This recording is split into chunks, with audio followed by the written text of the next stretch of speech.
Today's story is The Queen Bee from the Brothers Grimm fairy tales. Two kings' sons once upon a time went into the world to seek their fortunes, but they soon fell into a wasteful, foolish way of living so that they could not return home again. Then their brother, who was a little insignificant dwarf, went out to seek for his brothers. But when he had found them, they only laughed at him to think that he, who was so young and simple, should try to travel through the world, when they, who were so much wiser, had been unable to get on. However, they all set out on their journey together, and came at last to an anthill. The two elder brothers would have pulled it down in order to see how the poor ants in their fright would run about and carry off their eggs. But the little dwarf said, "Let the poor things enjoy themselves. I will not suffer you to trouble them." So on they went and came to a lake where many ducks were swimming about.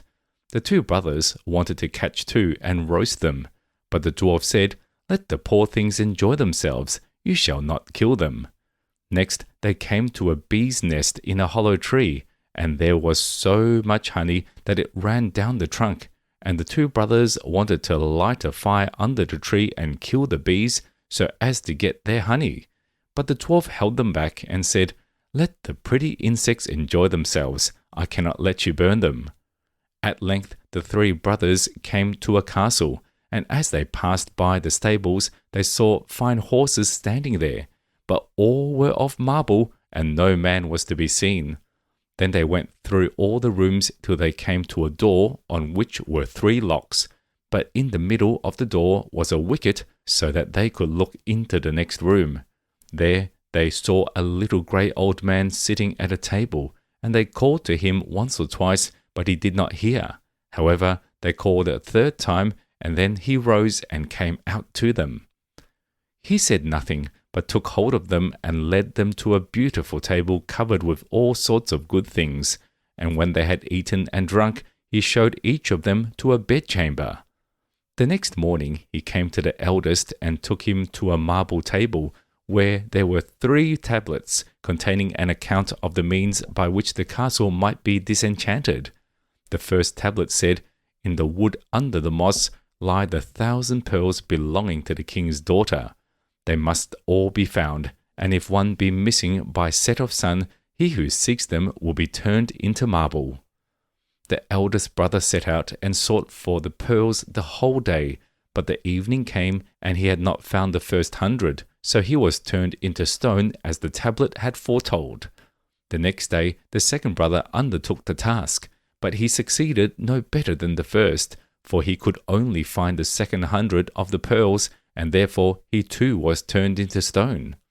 At last came the little dwarf's turn, and he took in the moss, but it was so hard to find the pearls, and the job was so tiresome. So he sat down upon a stone and cried.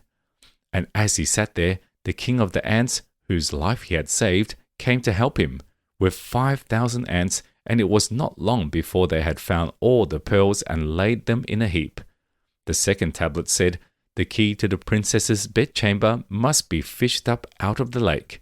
And as the dwarf came to the brink of it, he saw the 2 ducks whose lives he had saved swimming about, and they dived down and soon brought in the key from the bottom. The 3rd task was the hardest. It was to choose out the youngest and the best of the king's 3 daughters. Now, they were all beautiful and all exactly alike, but he was told that the eldest had eaten a piece of sugar, the next some sweet syrup, and the youngest a spoonful of honey. So he was to guess which it was that had eaten the honey. Then came the queen of the bees, who had been saved by the little dwarf from the fire, and she tried the lips of all 3, but at last she sat upon the lips of the one that had eaten the honey, and so the dwarf knew which was the youngest. Thus the spell was broken, and all who had been turned into stones awoke, and took their proper forms. And the dwarf married the youngest and the best of the princesses, and was king after her father's death, but his 2 brothers married the other 2 sisters. We hope you enjoyed the story. Subscribe for more. See you next time.